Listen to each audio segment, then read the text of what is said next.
الرحيم الحمد لله رب العالمين وصلوات الله وسلامه على أشرف الأنبياء والمرسلين وآل كل وصحبهم أجمعين. ഗൗരവാന്വിതരായ എല്ലാ ഉലമാകളെ, ശൈഖുന വസയ്യിദുന ತಾಜುಲ್ ಫುಖಹಾ ಬೇಕಲ್ ಉಸ್ತಾದ್ ರವರು ನಮ್ಮಿಂದ ದೈಹಿಕವಾಗಿ ಅಗಲಿ 6 ವರ್ಷಗಳು ಸಂದಿರುವ ಈ ಸಂದರ್ಭದಲ್ಲಿ ಬೇಕಲ್ ಉಸ್ತಾದರ ಅಗಲಿಕೆಯ ನೋವನ್ನು ಸಹಿಸಲು ಸಾಧ್ಯವಾಗದೆ ನಾವು ಇವತ್ತು ಅದರ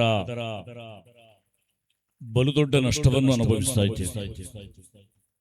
ಬಾಲಿಂ ತನ್ನ ಜೀವನವನ್ನು ಯಾವ ರೀತಿಯಲ್ಲಿ ರೂಪಿಸಿಕೊಳ್ಳಬೇಕು,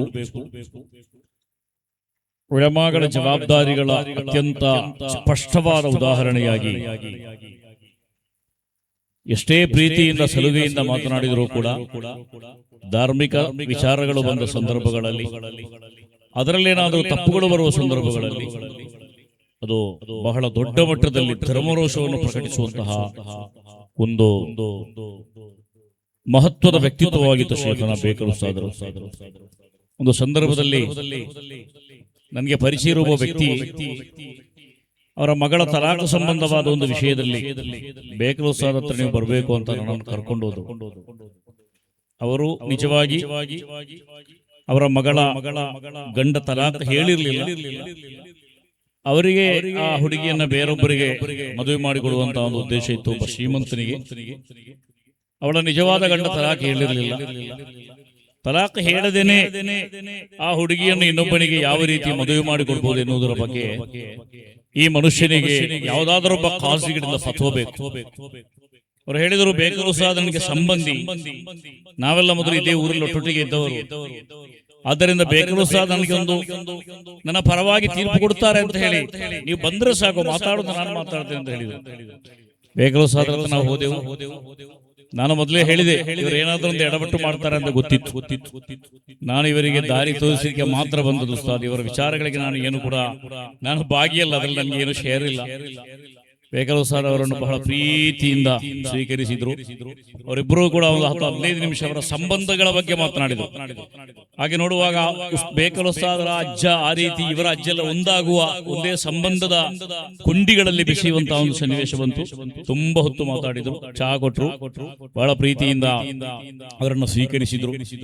ಎಲ್ಲ ಆದ್ಮೇಲೆ ಬೇಕಲ್ ಉಸ್ತಾದ್ ಹೇಳಿದ್ರು, ಏನು ಅಷ್ಟು ದೂರದಿಂದ ಬಂದಿದ್ದೀರಿ? ತುಂಬಾ ದೂರದಿಂದ ಬಂದವರು. ಆಗ ನನ್ನಲ್ಲಿ ಕೇಳಿದ್ರು, ನಾನು ಹೇಳಿದೆ, ಅವರು ಹೇಳ್ತಾರೆ ಅವ್ರಿಗೇನೋ ಒಂದು ವಿಷಯದಲ್ಲಿ ಉಸ್ತಾದರ ಒಂದು ತೀರ್ಪು ಬೇಕು. ಅವರು ಹೇಳಿಕೆ ಶುರು ಮಾಡಿದಾಗ ಉಸ್ತಾದ್ ಸ್ವತಃ ಸಿದ್ಧವಾದ ಶೈಲಿಯಲ್ಲಿ ಉಸ್ತಾದ್ ಹೇಳಿದ ಮಾತನ್ನಲ್ಲಿ ನಾನು ಉಪಯೋಗ ಮಾಡುವಂತಿಲ್ಲ, ಅವರನ್ನಲ್ಲಿಂದ ನಿಜವಾಗಿ ಓಡಿಸಿ. ಯಾಕೆಂತ ಹೇಳಿದ್ರೆ ಅವರು ಅದರ ಮಸಲೆಗಳಿಗೆ ಬಂದದಲ್ಲ. ನೀವು ಆ ಬಗ್ಗೆ ನನಗೆ ತೀರ್ಪು ಕೊಡಬೇಕು, ಅದು ಪರಿಹಾರ ಮಾಡಬೇಕು. ಉಸ್ತಾದ್ ಹೇಳಿದ್ರು, ತಲಾಖ್ ಹೇಳದ ಒಬ್ಬ ಹುಡುಗಿಯನ್ನು ಇನ್ನೊಬ್ಬರಿಗೆ ಮದುವೆ ಮಾಡಿಕೊಳ್ಳಿಕ್ಕೆ ಆಗೋದಿಲ್ಲ ಅಲ್ಲ, ಉಸ್ತಾದ್ ವಿಚಾರಿಸ ನಡ್ಕೊಂತ ಹೇಳಿದ್ರು. ಆಗ ಉಸ್ತಾದಲ್ಲಿಂದ ಎದ್ದು ಉಸ್ತಾದರ ಕೈಯಲ್ಲಿ ಯಾವುದೋ ಒಂದು ಕಿತಾಬ್ ಇತ್ತು, ಆ ಕಿತಾಬಿನಿಂದ ಅವರಿಗೆ ಹೊಡಿಲಿಕ್ಕೆ ಹೋಗಿ ಅವರು ಆ ಮನೆಯ ಸ್ಟೆಪ್ ಕಳೆದು ಅವರ ಕಾರಿನ ಹತ್ರ ಓಡುವ ತನಕ ಉಸ್ತಾದ್ ಅವರ ಹಿಂದೆ ಇದ್ರು. ನನಗೆ ಬಹಳ ಆಶ್ಚರ್ಯ ಆಯ್ತು.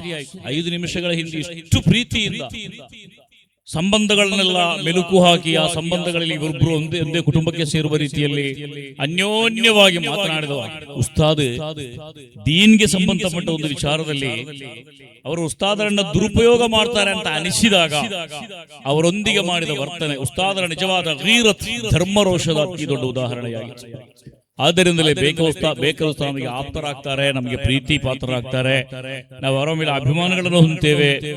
ಧಾರ್ಮಿಕವಾದ ವಿಧಿವಿಧಾನಗಳಲ್ಲಿ, ರೀತಿ ರಿವಾಜುಗಳಲ್ಲಿ ಯಾವುದೇ ಸಂಬಂಧ, ಯಾವುದೇ ಆಪ್ತತೆ, ಯಾವುದೇ ಮಾನದಂಡಗಳನ್ನು ಪರಿಗಣಿಸದೆ ತಾನು ಕಲಿತ ಧರ್ಮವನ್ನು ಅತ್ಯಂತ ನಾಜೂಕಿನಿಂದ, ಚಾಚೂ ತಪ್ಪದೆ ಅದನ್ನು ಪಾಲಿಸುವ ಧರ್ಮದ ನಿಜವಾದ ರಕ್ಷಕ ಆಗಿದ್ದು ಶೇಖುನಾ ಬೇಕಲ್ ಉಸ್ತಾದ್.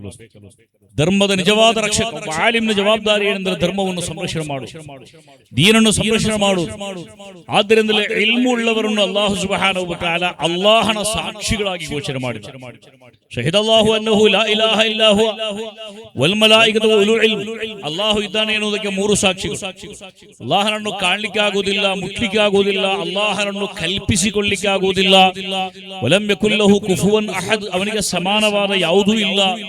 ಅಲ್ಲಾಹು ಹೇಗೆ ಎನ್ನುವುದನ್ನು ಕಲ್ಪಿಸಿಕೊಳ್ಳುವುದಕ್ಕೂ ಕೂಡ ಒಬ್ಬ ಸತ್ಯವಿಶ್ವಾಸಿಗೆ ಇಸ್ಲಾಂ ಅನುಮತಿಯನ್ನು ಕೊಟ್ಟಿಲ್ಲ.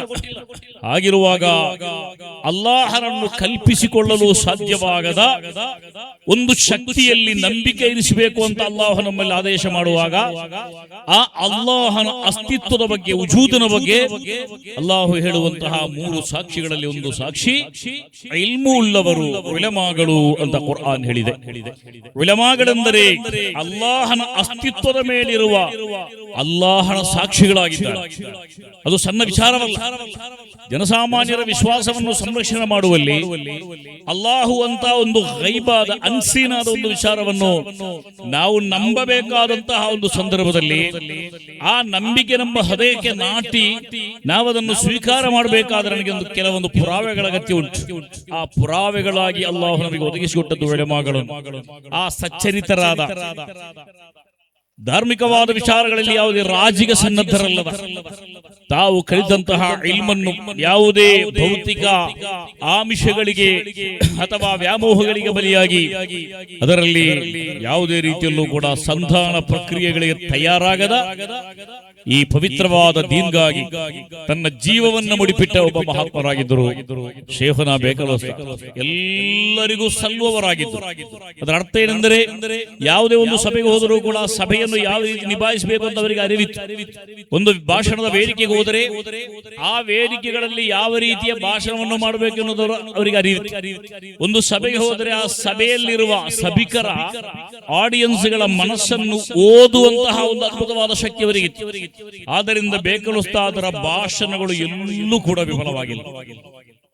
ಯಾವ ಸಂದರ್ಭಗಳಲ್ಲಿ ಬೇಕಲೋಸ್ತಾದ ಭಾಷಣ ಮಾಡಿದರು ಅವರು ಇಲ್ಲಿ ಹಾಗೆ ಹೇಳಬಾರದಾಗಿತ್ತು, ಇದು ಹೇಳುವ ವೇದಿಕೆ ಇದಲ್ಲ ಅಂತ ಹೇಳಿ ನಮಗೆ ಜಗತ್ ಜೀವನದಲ್ಲಿ ಒಮ್ಮೆ ಕೂಡ ನಮಗೆ ಬೇಕಲೋಸ್ತಾದರವರ ಭಾಷಣದ ಬಗ್ಗೆ ಅಂತಹ ಒಂದು ಅನಿಸಿಕೆ ಬಂದಿಲ್ಲ. ನಾನು ಫಸ್ಟ್ ಬೇಕಲೋಸ್ತಾದರನ್ನು ನೋಡಿದಂತಹ ಸಂದರ್ಭ ಝೀನತ್ ಬಕ್ಷ್ ಯತೀಮ್ ಖಾನದಲ್ಲಿ ಒಂದು ಕಾರ್ಯಕ್ರಮ ಇತ್ತು. ಆ ಸಂದರ್ಭದಲ್ಲಿ ನಾನು ಮರ್ಕಸ್ನಲ್ಲಿ ಕರೀತಾ ಇದ್ದೆ. ಅವರ ಗುರ್ತ ಇಲ್ಲ, ಯಾರೋ ಹೇಳಿದ್ದು ಬೇಕಲೋಸ್ತಾದ್ ಅಂತ. ಮೊದಲೇ ಅವರನ್ನು ಕೇಳಿದಿಲ್ಲ, ಅಭಿಮಾನ ನಮಗಿತ್ತು. ಅಲ್ಲನ್ಸಾರ್ ಪತ್ರಿಕೆಗೆ ಬರ್ತಾ ಇದ್ದು, ಅದರ ಅಡಿಯಲ್ಲಿ edited by PM Ibrahim Musliyar Bekal ಅಂತ ಇತ್ತು. ಆಗ ಅವರ ಹೆಸರನ್ನು ನಾವು ಓದಿದ್ದೆವು, ನೋಡಿದ್ದೆವು. ಕರ್ನಾಟಕದ ಜಂಇಯ್ಯತುಲ್ ಉಲಮಾದ ಜನರಲ್ ಸೆಕ್ರೆಟರಿ ಆಗಿದ್ರು. ಆ ರೀತಿ ಅವರ ಪರಿಚಯ ಕೇಳಿದ ಅರಿವಲ್ಲ ಇತ್ತು. ಬೇಕಲೋಸ್ತಾದ್ ಹತ್ರ ನಾನು ಹೋದೆ, ಅಸ್ಸಲಾಮು ಅಲೈಕುಂ ಅಂತ ಹೇಳಿದೆ. ಯಾರು ಅಂತ ಕೇಳಿದರು, ಪರಿಚಯ ಮಾಡಿಕೊಂಡ್ರು. ನನ್ನ ತಂದೆ ಮರ್ಹೂಮ್ MS ಮೂಸಾ ಮುಸ್ಲಿಯಾರ್ ಅವರಿಗೆ ತುಂಬಾ ಪರಿಚಿತವರಾಗಿದ್ದರು. ತುಂಬಾ ಪ್ರೀತಿಯಿಂದ ಮಾತಾಡಿದರು. ಆಗ ನಮ್ಗೆಲ್ಲ ಮರ್ಕಸಲ್ಲಿ ಕಲಿಯುವಾಗ ನಮ್ಗೆಲ್ಲ ಆವೇಶ, ಸ್ಫೂರ್ತಿ, ಸ್ಪಿರಿಟ್ ಜಾಸ್ತಿ. ಮರ್ಕಸ್ನಂತ ಒಂದು ಸಂಸ್ಥೆಯನ್ನು ಇಲ್ಲೂ ಕೂಡ ಮಾಡಬೇಕು, ಮಾಡಿದರೆ ಉಸ್ತಾದ್ ನೇತೃತ್ವ ಕೊಡಬೇಕು ಅಂತ ನಾನು ಹೇಳಬಾರದಾಗಿತ್ತು, ಹೇಳಿದೆ. ಉಸ್ತಾದ್ ಹೇಳಿದ್ರು ನನಗೆ 48 ವರ್ಷ ಆಯ್ತು. ಉಸ್ತಾದ್ ಹೇಳಿದ ಈಗಲೂ ಕೂಡ ನನ್ನ ಕಿವಿಯಲ್ಲಿ ಕೇಳಿದ ಹಾಗೆ ಆಗ್ತಾ ಇದೆ. ನನಗೆ 48 ವರ್ಷ ಆಯ್ತು. ಅವರು ಹೇಳಿದರು 48 ವರ್ಷದವನಾದ ನಾನು ಅದಕ್ಕೆಲ್ಲ ಇಳಿಲಿಕ್ಕೆ ಸಾಧ್ಯವಾಗುವುದಿಲ್ಲ. ನೀವು ಚಿರುಪಕಾರ ಯುವಕರು, ನೀವು ಇಳಿಬೇಕು. ನನಗೆ ಸರಿಯಾಗಿ ಉಸ್ತಾದ್ ಹೇಳಿದ್ದು 48 ವರ್ಷ ಅಂತ ಹೇಳಿದ್ದು. ಉಸ್ತಾದ್ ವಫಾತ್ ಆಗುವಾಗ ಅವರಿಗೆ 73 ವರ್ಷ. ಅದರ ನಂತರ 58, 68, 25 ವರ್ಷಗಳ ಕಾಲ ಉಸ್ತಾದ್ ಬದುಕಿದ್ರು. ಆ 25 ವರ್ಷಗಳ ಕಾಲದ ಒಡನಾಟಗಳ ನಂತರ ಬೇಕಲ್ ಉಸ್ತಾದರವರು ವಫಾತ್ ಆಗುವುದಕ್ಕಿಂತ 5 ದಿನಗಳ ಮೊದಲು ಆ ಉಸ್ತಾದರನ್ನ ಕಡೆಯದಾಗಿ ಭೇಟಿಯಾಗಲಿಕ್ಕೆ ನಾನು ಹೋದ ಸಂದರ್ಭದಲ್ಲಿ ಬೇಕಲ್ ಉಸ್ತಾದರ ಮಕ್ಕಳನ್ನು ಸಾಲಿಹ್, ಜಲೀಲ್, ಉಸ್ತಾದರ ಖಾದಿಮ್ ಇಸ್ಹಾಕ್ ಎಲ್ಲರನ್ನು ಕೂಡ ಹೊರಗೆ ಹೋಗಿ ನನಗೆ ಝೇನಿಯತರ ಸ್ವಲ್ಪ ಸೀಕ್ರೆಟ್ ಆಗಿ ಮಾತಾಡ್ಲಿಕ್ಕೆ ಅಂತ ಹೇಳಿದರು. ಸಾರಿಗೆ ಏನು ಮಾತನಾಡಲಿಕ್ಕೆ ಆಗದಂತಹ ಒಂದು ಪರಿಸ್ಥಿತಿ. ನಿರಂತರವಾದ ಕೆಮ್ಮು ಬರ್ತಾ ಇದೆ, ಕಫ ಬರ್ತಾ ಇದೆ. ಅಂತಹ ಒಂದು ಪರಿಸ್ಥಿತಿಯಲ್ಲಿ ಉಸ್ತಾದ್ ಹೇಳಿದರು, ನಿಮ್ಮಲ್ಲಿ ನನಗೆ ಮಾತನಾಡಿಕೊಂಡು ಸೀಕ್ರೆಟ್ ಆಗಿ ಎಲ್ಲರನ್ನು ಹೊರಗೆ ಗಳಿಸಿದ್ರು. ನನ್ನಲ್ಲಿ ಕೆಲವು ವಿಚಾರಗಳು ಉಸ್ತಾದ್ ಸೀಕ್ರೆಟ್ ಆಗಿ ಹೇಳಿದರು. ಉಸ್ತಾದ್ ಸೀಕ್ರೆಟ್ ಆಗಿ ಹೇಳಿದ ವಿಚಾರವನ್ನು ನಾನಿಲ್ಲಿ ಬಹಿರಂಗಪಡಿಸಲಿಕ್ಕೆ ಸಾಧ್ಯ ಇಲ್ಲಲ್ಲ. ಆದ್ದರಿಂದ ಆ ಮಾತು ಪ್ರಾರಂಭವಾಗುವುದಕ್ಕಿಂತ ಮುಂಚೆ ಉಸ್ತಾದರಲ್ಲಿ ಹೇಳಿದರು, ನಾನು ನಿಮ್ಮನ್ನು ಮೊದಲ ಬಾರಿ ಕಂಡದ್ದು ಮಂಗಳೂರು ಝೀನತ್ ಬಕ್ಷ್ ಯತೀಮ್ ಖಾನದ ಒಂದು ಕಾರ್ಯಕ್ರಮದಲ್ಲಿ ಅಂತ. ನನಗೆ ಅದ್ಭುತವಾಯಿತು. 25 ವರ್ಷಗಳ ಹಿಂದೆ ನನ್ನಂತಹ ಒಬ್ಬ ಅತ್ಯಂತ ಕಿರಿಯ ಒಬ್ಬ ಮುತಅಲ್ಲಿಂ, ಹಾಗೆ ನಾನು ಮರ್ಕಸ್ನಲ್ಲಿ ಮುತಅಲ್ಲಿಂ ಕೂಡ. ನಮ್ಮನ್ನು ಉಸ್ತಾದ್ ಕಂಡ ಒಂದು ದಿನವನ್ನು ನೆನೆಸಬೇಕಾದ ಅಗತ್ಯ ಇಲ್ಲ. ನಾನು ನನ್ನ ಡೈರಿಯಲ್ಲಿ ಬರೆದಿದ್ದೇನೆ ಆ ಡೇಟ್.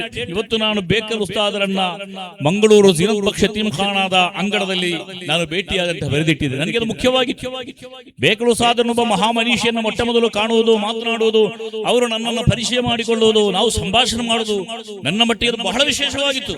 ನಾನು ನೆನಪಲ್ಲಿ ಇಟ್ಟುಕೊಂಡಿದ್ದೇನೆ, ನಾನು ಅದನ್ನು ಬರೆದಿಟ್ಟಿದ್ದೇನೆ. ನಾನು ಬೇಕಲ್ ಉಸ್ತಾದರವರ ಮನೆಗೆ ಕಾರಲ್ಲಿ ಹೋಗುವ ಸಂದರ್ಭದಲ್ಲಿ ಅದನ್ನೇ ನಾನು ನೆನಪಿಸ್ತಾ ಹೋಗಿದ್ದೆ. ನಾನು ಉಸ್ತಾದರನ್ನು ಭೇಟಿಯಾದದ್ದು ಯಾವಾಗ, ಉಸ್ತಾದರನ್ನು ಮೊಟ್ಟ ಮೊದಲ ಬಾರಿ ನಾನು ಕಂಡದ್ದು ಯಾವಾಗ ಅಂತ ನಾನು ಮನಸ್ಸಲ್ಲಿ ಲೆಕ್ಕ ಹಾಕ್ತಾ ಹೋಗ್ತಾ ಇದ್ದೆ. ನನಗೆ ಆ ಜಿನತ್ ಬಕ್ಷ ಯತೀಮ್ಖಾನಾದ ಭೇಟಿಯ ನೆನಪಾಯಿತು. ಉಸ್ತಾದ್ ಅದನ್ನೇ ಹೇಳಿದರು, ಒಬ್ಬ ಮನುಷ್ಯರನ್ನ ಯಾವ ರೀತಿ ಕನ್ಸಿಡರ್ ಮಾಡಬೇಕು, ಒಬ್ಬ ಮನುಷ್ಯನಿಗೆ ಯಾವ ರೀತಿ ಬೆಲೆಯನ್ನು ಕೊಡಬೇಕು, ಒಬ್ಬ ಮನುಷ್ಯನನ್ನು ಯಾವ ರೀತಿ ಉಪಚರಿಸಬೇಕು ಎನ್ನುವುದರ ಬಗ್ಗೆ ಉಸ್ತಾದ್ ನಮಗೆ ತಿಳಿಸಿಕೊಟ್ಟಂತಹ ಪಾಠಗಳು ಬಹಳ ಅಮೂಲ್ಯವಾಗಿತ್ತು. ವ್ಯಕ್ತಿತ್ವದ ಪ್ರತಿಯೊಂದು ಮಜಲುಗಳು ಕೂಡ ಮಾದರಿಯೋಗ್ಯವಾಗಿತ್ತು. ಆ ನಿಟ್ಟಿನಲ್ಲಿ ನಮ್ಮ ಮುಂದೆ ಒಬ್ಬ ಆಲಿಮ್ ಆಗಿ ಮಾತ್ರವಲ್ಲ, ಒಬ್ಬ ಲೀಡರ್ ಆಗಿ, ಒಬ್ಬ ಫಕೀಹ್ ಆಗಿ, ಕೇವಲ ಫಕೀಹ್ ಮಾತ್ರ ಅಲ್ಲ, ಫುಕಹಾಗಳ ಕಿರೀಟಪ್ರಾಯವಾಗಿ, ತಾಜುಲ್ ಫುಕಹಾ ಆಗಿ ಶೇಖುನಾ ಬೇಕಲ್ ಉಸ್ತಾದ್ ಕನ್ನಡ ಪತ್ರಿಕೆಯೊಂದರ ಪ್ರಧಾನ ಸಂಪಾದಕರಾಗಿ, ನೂರಾರು ಮೊಹಲ್ಲಾಗಳ ಖಾಲಿಯಾಗಿ, ದೊಡ್ಡ ಒಂದು ಸಾವಿರಾರು ಉಲಮಾಗಳಿಗೆ ಜನ್ಮ ನೀಡಿದ ಒಂದು ವಿದ್ಯಾಭ್ಯಾಸ ಸಂಸ್ಥೆಯ ಪ್ರಾಂಶುಪಾಲರಾಗಿ ಉಸ್ತಾದಿ ಯಾವ ಯಾವ ದಾರಿಗಳಲ್ಲಿ ಕ್ರಮಿಸಿದ್ದಾರೆ, ಯಾವ ಯಾವ ಹಾದಿಗಳನ್ನ ಕ್ರಮಿಸಿದ್ದಾರೆ, ನಡೆದಿದ್ದಾರೆ, ಪ್ರತಿಯೊಂದು ಕಡೆಗಳಲ್ಲೂ ಕೂಡ ಹೆಜ್ಜೆ ಗುರುತುಗಳನ್ನು, ಫೂಟ್ ಪ್ರಿಂಟ್ಗಳನ್ನು ಬಾಕಿ ಇಟ್ಟುಕೊಂಡು ಒಂದು ಉದಾತ್ತವಾದ ಮಾದರಿ ನಮಗೆ ಬಿಟ್ಟು ಶೇಖನ 6 ವರ್ಷಗಳ ಹಿಂದೆ ನಮ್ಮನ್ನಗಳಿದ್ದಾರೆ. ಉಸ್ತಾದಿ ಇವತ್ತಿದ್ದಿದ್ರೆ ಎಂತಹ ಒಂದು ಸಮೃದ್ಧವಾದ ರೀತಿಯಲ್ಲಿ ಈ ರಾಜ್ಯ ಬೆಳೆಯುತ್ತಾ ಇತ್ತು, ಇಲ್ಲಿನ ಸಂಘ ಶಕ್ತಿಗಳು ಬೆಳೆಯುತ್ತಾ ಇತ್ತು. ಸಮಸ್ಯೆಗಳು ಬಂದಾಗ ನಮಗೆ ಯಾವ ರೀತಿಯಲ್ಲೂ ಕೂಡ ಅಳುಕಿಲ್ಲದೆ, ಅಂಜಿಕೆ ಇಲ್ಲದೆ ಉಸ್ತಾದರ ಹತ್ತಿರ ಹೋಗಿ ಹೇಳಿ ಅವರಿಂದ ಪರಿಹಾರವನ್ನು ಪಡೆಯಲಿಕ್ಕೆ ಸಾಧ್ಯವಾಗ್ತಾ ಇತ್ತು. ಉಸ್ತಾದರ ಅಗಲಿಕೆಯೊಂದಿಗೆ, ನಿಧನದೊಂದಿಗೆ ಈ ಕರ್ನಾಟಕ ರಾಜ್ಯದಲ್ಲಿ ಬಂದಂತಹ ಶೂನ್ಯವನ್ನು ತುಂಬಲು ಬಹಳ ಕಷ್ಟ ಇದೆ. ಅದು ಸಾಧ್ಯವಿಲ್ಲದಂತಹ ಮಾತು. ಅಲ್ಲಾಹು ಉಸ್ತಾದರ ಪಾರತ್ರಿಕವಾದಂತಹ ದರ್ಜೆಗಳನ್ನು ಉನ್ನತಿಗೇರಿಸಲಿ. ಉಸ್ತಾದರ ಉತ್ತರಾಧಿಕಾರಿಯಾಗಿ, ಖಾಲಿಯಾಗಿ, ಹಲವು ಮೊಹಲ್ಲಾಗಳ ಖಾಲಿಯಾಗಿ, ಜಮಯಿಯತುಲ್ ಉಲಮಾದ ಸಾರಥಿಯಾಗಿ ನಮ್ಮ ಮುಂದೆ ಅಧಿಕಾರವನ್ನ ವಹಿಸಿ, ಅಧಿಕಾರವಲ್ಲ ಜವಾಬ್ದಾರಿಗಳನ್ನು ವಹಿಸಿಕೊಂಡು ನಮ್ಮನ್ನು ಮುನ್ನಡೆಸುತ್ತಿರುವ ಶೇಖುನಾ ಝೈನುಲ್ ಉಲಮಾ ಮಾಣಿ ಉಸ್ತಾದ್ ಕೂಡ ಅನಾರೋಗ್ಯ ಪೀಡಿತರಾಗಿ ಬಹಳ ಸಂಕಷ್ಟದಲ್ಲಿದ್ದಾರೆ. ಅವರಿಗೂ ಕೂಡ ಅಲ್ಲಾಹು ದೀರ್ಘಾಯುಷ್ಯ ಆಫಿಯತನ್ನು ಕೊಡಲಿ ಅಂತ ഈ സന്ദർഭത്തിൽ ദുആ ಮಾಡ್ತಾ ಇದ್ದೇನೆ. ശൈഖുനാ പേരോട് ഉസ്താദിനോട് പറഞ്ഞു, 1 മിനിറ്റ് പ്രസംഗിക്കാനാണ് ഞാൻ ഉസ്താദിനോട് പറഞ്ഞു. 1 മിനിറ്റ് അല്ല, കുറച്ചുകൂടി സംസാരിക്കണം, എനിക്ക് കുറച്ച് ക്ഷീണമുണ്ടെന്ന് ഉസ്താദ് പറഞ്ഞു. അതുകൊണ്ടാണ് ഞാൻ ഇത്രയും നേരം സംസാരിച്ചത്. ഇൻഷാ അല്ലാഹ് ഉസ്താദിന്റെ പ്രൗഢമായ പ്രഭാഷണം നമ്മൾ പ്രതീക്ഷിക്കുകയാണ്. അല്ലാഹു ശൈഖുനാ പേരോട് ഉസ്താദിന് ദീർഘായുസ്സും ആഫിയത്തും സിഹത്തും ഖുവ്വത്തും നൽകി അഹ്ലു സുന്നത്തി വൽ ജമാഅത്ത് നയിക്കാനുള്ള ദീർഘായുസ് അല്ലാഹു നൽകി ഈ സമൂഹത്തിന് ഒരുപാട് കാലം നേതൃത്വം നൽകാനുള്ള ശക്തിയും തൗഫീഖും അല്ലാഹു ശൈഖുനാ പേരോട് ഉസ്താദിന് നൽകട്ടെ എന്ന് ദുആ ചെയ്തുകൊണ്ട് ഒന്നിരായ ബേക്കൽ ഉസ്താദിന്റെ കൂടെ നമ്മുടെ മഹാന്മാരായ ഉലമാക്കളുടെ സാദാത്തുകളുടെ ഉസ്താദുമാരുടെ കൂടെ സ്വർഗ്ഗലോകത്തിൽ അല്ലാഹു നമ്മയും ഒരുമിച്ച് കൂട്ടട്ടെ എന്ന് ദുആ ചെയ്തുകൊണ്ട് അസ്സലാമു അലൈക്കും വറഹ്മത്തുള്ളാഹി വബറകാതുഹു.